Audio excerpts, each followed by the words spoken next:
무거운 뉴스는 필요 없어. 무거운 뉴스만 필요 있어. 당신에게 들려주고 싶어. 무게 있는 뉴스를 무거운 녀석들이 전해줘. 무거운 녀석들.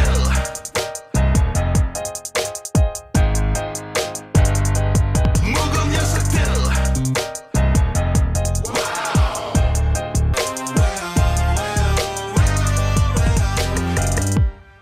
무거운 녀석들, 가벼운 뉴스는 가라. 무게 있는 뉴스만 골라서 전해드립니다. 무거운 녀석들. 무게 있는 뉴스 전해줄 무거운 녀석 나왔습니다. 뚱커벨 인사이트 K 배종찬 소장입니다. 안녕하십니까. 시사계 선정령 박연미 기자입니다. 안녕하십니까. 새벽에 첫눈이 왔습니다. 네, 반가운 소식도 곧 있겠죠. 새벽에 첫눈 온 거 혹시 봤어요? 아니, 느낌적인 느낌으로 네. 느끼기만 했어요. 아침에 저 뉴스 시간에 일기예보 보니까 새벽에 첫눈 내린 아주 데가 새벽이요. 있다고 그러더라고요. 네. 봤어요? 봤습니다. 어떻게 봤어요 새벽에? 새벽부터 좀 일이 있어가지고요. 와 열심히 사시는구나. 새벽을 여는 뚱커벨입니다. 또 카톡 왔어요 이거. 네. 적당히 하시죠. 자 여보세요. 코너 끝에 방송만 잘 듣고 계시면 금세 맞출 수 있는 무게 있는 퀴즈 드립니다. 커피 쿠폰도 준비되어 있고요. 자 조금 전에 속보로 들어왔습니다. 공수처법. 자 본회의 처리가 됐어요 지금. 네, 표결 처리가 됐는데요. 오늘 오후 2시부터 임시국회 회기가 시작이 됐습니다. 그래서 공수처장의 추천위원회가 의결 정족수를 종전 7명 중 6명 찬성에서 5명 찬성으로 바꾸게 되었고요. 그 전체 국회의원이 300명인데 이 가운데 287명이 제석을 했고요. 찬반이 어떻게 나왔어요? 찬성표가 187표. 예. 그러니까 민주당 의석이 174개니까 좀 더 많은 사람들이 여기에 그 찬성표를 던졌다는 거고 반대가 99표, 기권이 1표였습니다. 99표면 국민의힘 전 의원이라고 봐야 될까요? 그렇죠. 예. 기권이 누군지도 좀 궁금하네요. 네. 한 명인데. 네. 야권 움직임도 긴박해 보입니다. 오늘 아침에 주호영 원내대표하고 홍준표 무소속 의원이 만났다는데 무슨 얘기가 오고 갔어요? 보수가 힘을 합하자 이런 모임이었습니다. 최근 법안 통과도 일방적으로 또 밀리기도 하고 또 그렇다고 국민의힘 지지율 또는 국민의힘 또 보수 쪽 대선 후보들이 별로 부각도 되지 않는 상황이다 보니까 주호영 원내대표가 홍준표 또 무소속 의원이 만나서 힘을 합치자 이런 또 이야기가 있었는데 이 국가정보원법도 그렇고 공수처법 쟁점 법안을 일방 처리하는 데 대해서 힘을 합해서 앞으로는 좀 보수 연대를 해보자 이런 자리였습니다. 시민단체도 참여를 했는데 홍준표 무소속 의원은 보수 우파 진영을 돌아보면 박근혜 전 대통령 탄핵 이후 갈기갈기 찢어져 있다. 또 보수 우파 진영 사람들은 전부 모여서 하나가 되자 이런 의미를 부여하는 그런 모임이 있었습니다. 네. 자 오늘 내일 필리버스터는 계속 되는 거죠. 야당이 신청한 나머지 2개 무제한 토론 대상 법안은 뭐예요? 하나는 대북전단 살포 금지 법안입니다. 그 접경선에 있는 지역에서 탈북자 단체를 중심으로 대북 전단을 뿌려오는데 이게 접경 지역 주민들의 안전을 위험하게 한다 이런 비판이 있었거든요. 이에 대해서 살포를 금지한다는 요 법안의 내용이 하나 처리가 될 것으로 보이고요.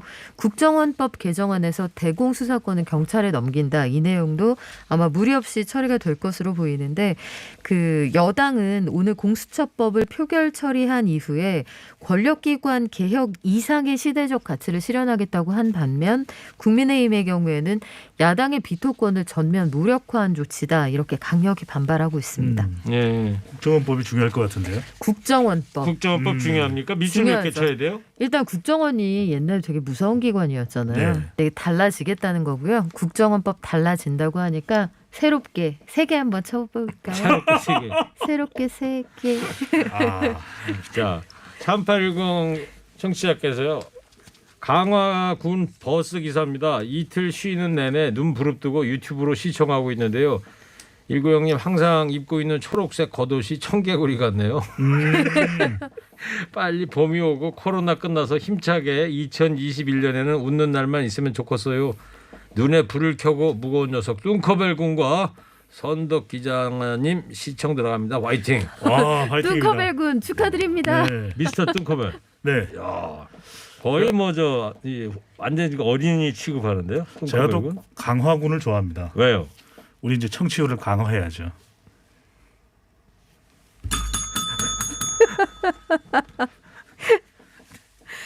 그런 거 하지 말래요. 알겠습니다. 자제. 자, 윤석열 검찰총장 징계위가 이제 오늘 오전부터 시작이 됐어요. 네. 지금까지 과정을 좀 간결하게 좀 설명 좀 해주세요. 네, 오늘 오전 10시 35분에 시작이 됐습니다. 11시 40분까지 1시간에 걸쳐서 이제 윤석열 총장 측이 이번 징계위의 부당성을 강조하는 의사 피력을 했는데 이 내용이 받아들여지진 않았고요. 해서 명단을 사전에 확인하지 못했기 때문에 명단을 받은 이후에 어떤 위원회에 대한 기피 신청을 할지 시간을 달라 해서 징계위가 수용을 했습니다. 잠시 정회가 됐다가 지난 오늘 오후 2시부터니까 얼마 안 됐죠. 네. 2시 좀 넘어서 다시 시작이 됐고요. 그 각 위원에 대한 기피 여부를 판단하는 작업이 오후 회의에서 이뤄질 것으로 보이는데 윤석열 총장 측은 오늘 참석한 5명 가운데 1명을 제외하고 나머지 4명에 대해서 모두 기피 신청을 했거든요. 네. 그 기피 신청을 한 대상은 일단 징계위원장 직무대리를 맡게 된 정한중 한국외대 법학전문대학원 교수. 이분은 최근까지도 윤 총장이 정치적 중립을 훼손하고 있다 이런 비판적 견해를 밝혀온 분이고요. 심재철 법무부 검찰국장에 대해서도 역시 기피 신청을 했습니다. 당연직인 이용구 법무부 차관 역시 윤석열 총장 측은 원전 수사 피의자인 백운규 산자부 장관을 변호했었다 이런 이력 등을 들어서 이분에 대한 기피 신청을 한 그런 상태이고요. 또 다른 외부 위원인 전남대의 안진 교수 역시 2010년 지방선거에서 민주당 공직 후보자 추천 심사위원회에 참여했으니 공정성을 보장할 수 없다 이렇게 지적을 했습니다. 그래서 4명에 대해서 이제 네. 윤석열 네. 총장 측이 기피 신청을 했다. 기피라는 게 뭐 싫다는 거 아니에요? 싫다는 거죠. 그 사람하고 같이 네. 징계 심사 못하겠다 나는. 그러니까 나를 객관적으로 봐주지 않을 것 같다 해서 저 위원들 말고 심판을 바꿔달라 이런 얘기입니다. 자, 기피 신청 들어갔어요. 그래 지금 그걸 논의하고 있을 텐데 과천에서 그렇죠.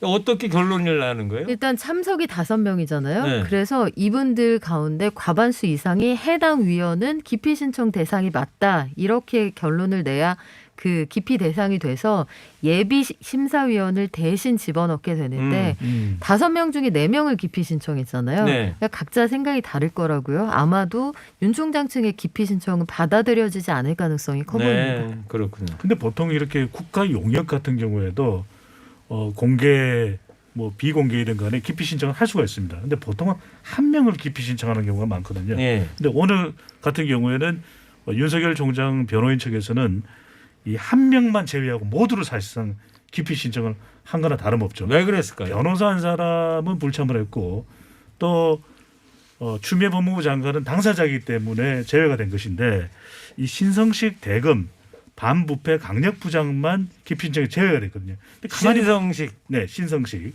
근데 그렇게 한 이유를 보니까 신성식 강력부장만 대검이에요. 네. 그러니까 대검과 대검 외를 완전히 나눈 거죠. 그러니까 대검찰청 같은 경우에는 그래도 검찰총장과 관련이 있기 때문에 그래도 신성식 강력부장이 아주 심하게 할까 이런 생각도 있지 않았나 하는 생각도 들고 한편은 다 기피 신청을 하고 싶은데 다 하면 이건 진짜 말이 안 되거든요. 네. 그러다 보니까 1명만 명쾌한 분석.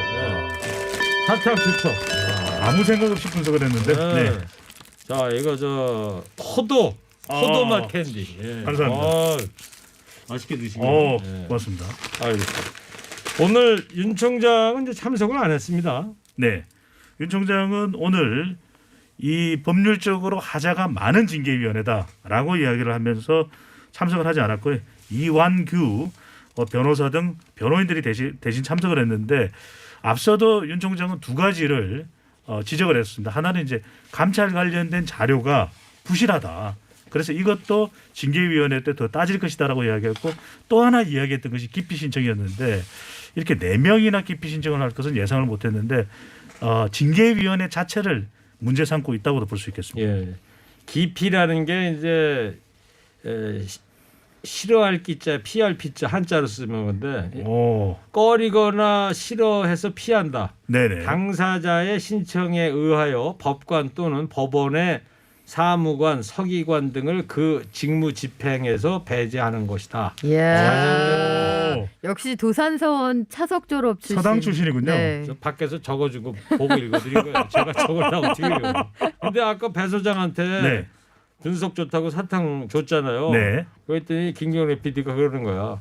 아니 그 뻔한 분석한 건데 왜 사탕을 주냐고. 아, 이렇게 뚱커벨을 깊이 하시는데 잘 들어보면 깊이 있는 분석이죠. 예. 왜 줬냐고 한번 물어보세요. 왜 주셨어요? 제가 주고 싶어서. 그러니까요. 본능이죠. 예. 네. 아니 뭐 음향수사처 뭐 그래서 만들어야 되는 거 아닙니까? 짧게 좀 해주시죠. 예. 여보세요. 뭘 보세요? 누구 편이에요 지금? 제일구. 자, 박연미 기자님 오늘 어때요? 결론이 많은 분들께서 이제 궁금해하고 계신데. 결론이 안 나올 가능성도 있을 것 같습니다. 일단 증인을 윤석열 총장 측이 7명을 신청을 했어요. 1차 3명을 신청을 하고 2차 증인으로 이성윤 서울중앙지검장 등 4명을 다시 한번 신청을 했거든요. 그런데 이 증인 신문에 대한 절차가 이제 시작이 된다고 하면 여기에서만도 사실관계 확인에 시간이 많이 상당히 걸리겠네요. 걸릴 거고요. 네.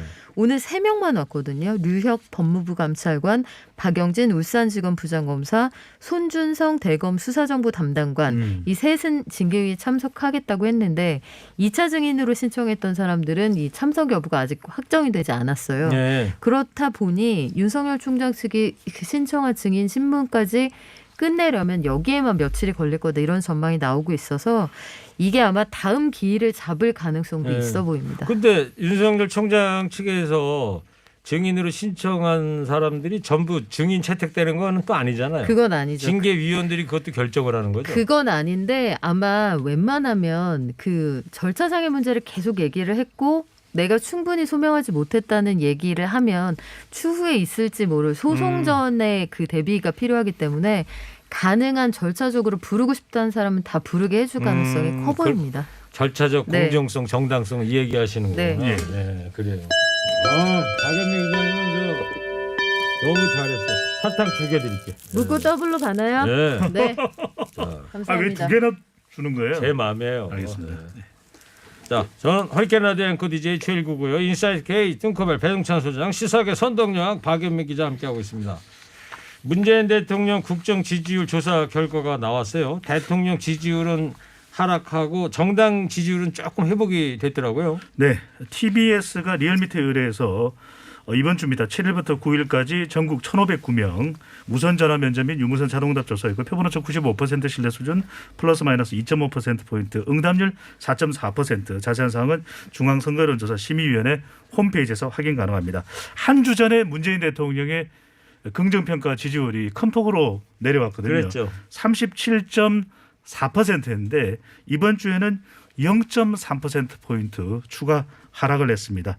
부정평가도 조금 더 올라갔는데 그런데 우리가 이 주식시장을 보더라도 조금 하락폭이 작아진다라는 것은 그만큼 이제는 멈추는 단계 또 여기서 반등 회복될 가능성도 엿보이는 단계로 볼 수가 있겠고 네. 큰 폭으로 하락하고 난 이후에 이번 주에는 호남에서는 또 지지율이 더 올라갔습니다. 그리고 더불어민주당 지지층과 진보층에서도 조금씩 결집하는 모습으로 나타나고 있거든요. 그런 만큼 이 폭을 본다면 아주 조금만 내려갔기 때문에 한 주 전과 비교를 해보면 서서히 문재인 대통령의 뭐 개각 또 여당 내에서의 입법 효과 이런 것도 상당히 또 반영되고 있는 상황으로 보이는데 네. 정당 지지율은 오히려 조금 올라간 이유는 대통령 지지율하고 좀 성격이 다릅니다. 문재인 대통령 국정수행 평가는 긍정이냐 부정이냐로 나누지만 정당 지지율은 더불어민주당 지지가 이탈되더라도 이것이 또 다른 정당으로 가는 건 아니거든요. 그러다 보니까 다시 한 번 더 결집하는 효과가 이탈보다는 더 크게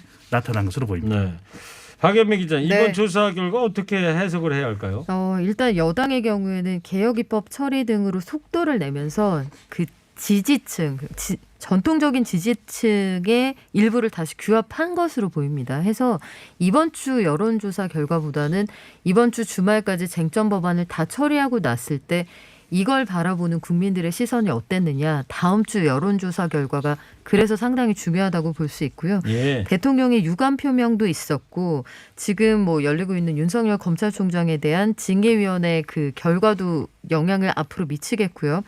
그 접종 계획 있잖아요. 백신 접종 계획 이런 것들도 종합적으로 영향을 미쳐서 나온 숫자로 이해가 됩니다. 네. 자, 잘 들었고요. 한 청취자께서 최일구님 아파트 경비원으로 근무하면서 라디오 듣고 있는데 라디오가 잘 나오질 않거든요. 라디오 있으시면 한 대 주시면 안 돼요. 저희가 라디오는 없습니다. 그리고 요즘은 휴대폰, 스마트폰으로 들으실 수 있으니까 누구한테 좀 도움을 요청해서 스마트폰에 앱을 까시면 되는 거예요. 자, 방송만 잘 듣고 계셨으면 금세 맞힐 수 있는 무게 있는 퀴즈 드리도록 하겠습니다. 오늘 열릴 본회의에서는 더불어민주당 주도로 공수처법이 본회의 문턱을 이제 넘었습니다. 대공수사권 이관을 골자로 하는 이 법 개정안이 또 새롭게 상정될 전망인데요. 국민의힘은 재차 필리버스터를 통해서 이 법 개정안 저지에 나설 것으로 보입니다. 이 법이 무슨 법일까요? 뚱커벨 힌트 주세요. 선동 박연미 기자, 정보를 다루는 것이죠. 이 네. 기관과 관련된 법인데 네, 이 기관의 원장이 박지원 전 의원이에요. 그렇죠. 네. 나라의 정보를 다루는 거. 아, 네. 여기까지만 해도 되겠죠? 정원아. 뭐예요? 정원 정원아. 씨.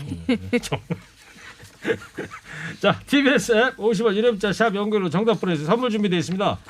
마음까지 편안한 소파 G2 가구에서 커피 기프트콘, 한도 화장품에서 스펠라 여성용 화장품 세트를, 더마 코스메틱 클라랩에서 멀티 시카 크림과 클렌징 폼을, 전국 자동차 정비업체 판매 원바이오 케미칼에서 큐마크 품질 인증 온실가스 매연 감소제를, 파크론에서 우리 가족 건강 지켜주는 워셔블 온수 매트를, 글로벌 비즈니스 전문가를 양성하는 숭실사이버대학교 경영학과와 연예예술경영학과에서 커피 쿠폰을, 자연과 과학이 만난 화장품 뷰인스에서 미세먼지까지 제거되는 이중세안제 올인원 클렌저를, 프리미엄 반찬카페 찬상에서 신선한 재료로 만든 정성 가득한 반찬 세트를 드립니다. 지금까지 오늘 무게 있는 뉴스들 무거운 녀석들이 전해드렸습니다. 인사이트계 배종찬 수장, 시사계 선동연 박연미 기자였습니다. 두 분 감사합니다. 무거운 녀석들!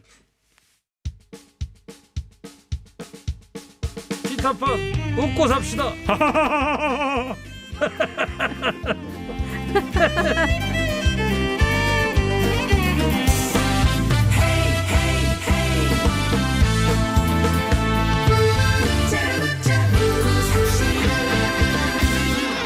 어차피 한 번 왔다 가는 인생이라면 웃자라 웃자 웃고 삽시다.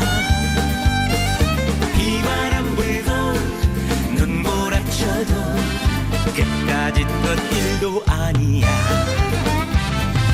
헤이 헤이 헤이 인생은 헤이 헤이 헤이 즐거워.